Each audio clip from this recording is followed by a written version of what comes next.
We're here because free speech is under attack. We're here because people are being convinced that socialism works.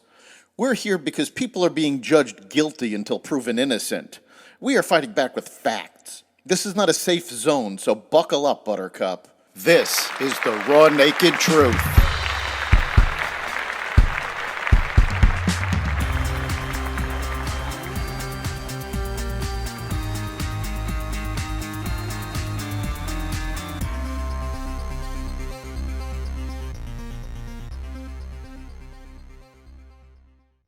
It's a new year. Welcome to 2023 and welcome to the Raw Naked Truth.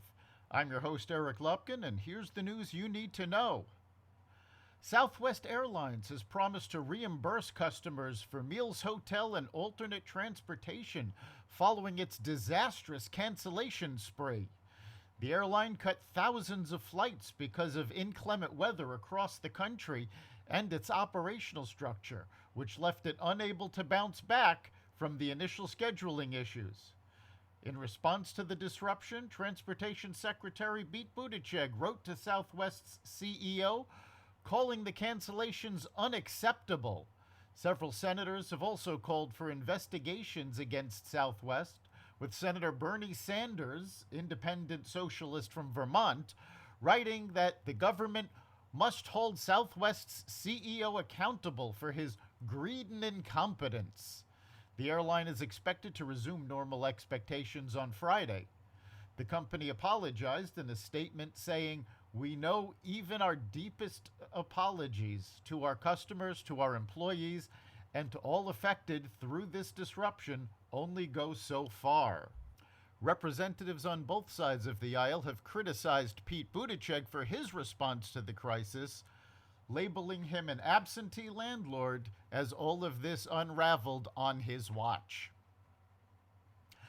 The S&P 500 closed out 2022, making the worst year for the index since 2008, finishing with an annual loss of 19.4%.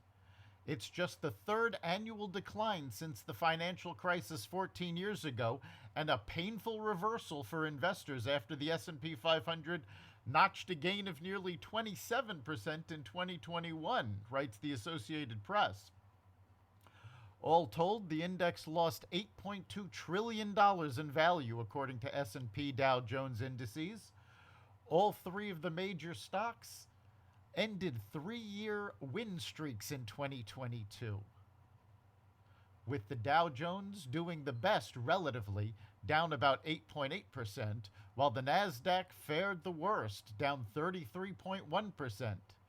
Sticky inflation and aggressive rate hikes from the Federal Reserve battered growth in technology stocks and weighed on investor sentiment throughout the year, CNBC explained, while geopolitical concerns, volatile economic data, and incompetent policies by the White House also kept markets on edge. In a win for abortion rights groups, an Arizona court ruled that doctors cannot be prosecuted under an 1864 ban on all abortions, except in cases to save the patient's life. The law, which predates Arizona's statehood and had been barred from being enforced for years, was blocked on the grounds that subsequent Arizona laws do allow for the procedure. The decision means that Arizona's state law, which bans abortions after 15 weeks, will remain in place. It is very clear with no uncertainty that abortion is safe and legal in Arizona through 15 weeks of pregnancy, said Brittany Forteno, the president of Planned Parenthood Arizona. The Attorney General's attempts to take us back to 1864 are not going to be allowed in Arizona.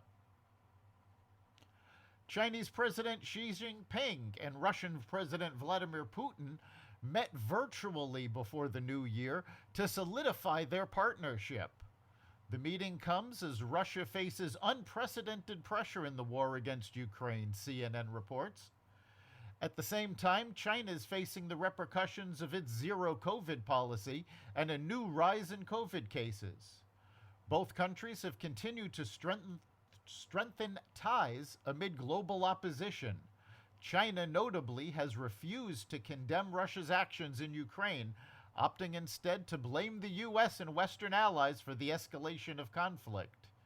In the face of increasing geopolitical tensions, the significance of the Russian-Chinese strategic partnership is growing as a stabilizing factor, said Putin during the meeting.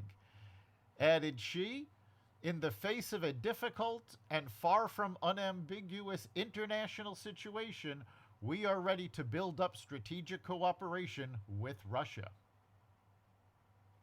In a New Year's Eve address, North Korean leader Kim Jong-un described South Korea as its undoubted enemy, cited threats from the U.S., and vowed an exponential increase in Pyongyang's nuclear weapon arsenal. Kim said the recent joint military drills between South Korea and the U.S. highlight the importance and necessity of a mass producing of tactical nuclear weapons, and called for his nation to overwhelmingly beef up its military capabilities.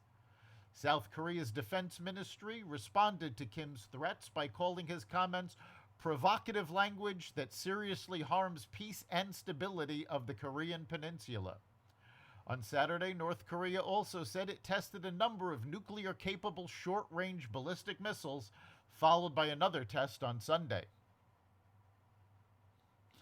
Hours before Illinois put into effect a bill allowing criminals more ways to escape justice, the state Supreme Court issued a stay on the removal of cash bail. The so-called Safety, Accountability, Fairness, and Equity Today Act, which went into effect on January 1st, has been slammed by critics like Orland Park Mayor Keith Pecor as the most dangerous law I've ever seen. Governor J.B. Pritzker signed the bill, an overhaul of criminal justice and policing in the state. A coalition of law enforcement agencies from across the state have since slammed Pritzker's move, criticizing the Democratic governor for choosing to listen to a few student political voices rather than the 120,000 petition-signing citizens who plainly saw this bill for what it is. A rookie New York City police officer who'd only graduated on Friday and was on his first day on the job was attacked on New Year's Eve near Times Square by a man with a machete, the New York Post reports. The rookie officer was slashed on the head and suffered a large laceration and skull fracture, but is expected to recover. Another officer was also struck on the head during the incident and suffered a laceration and is likewise expected to recover.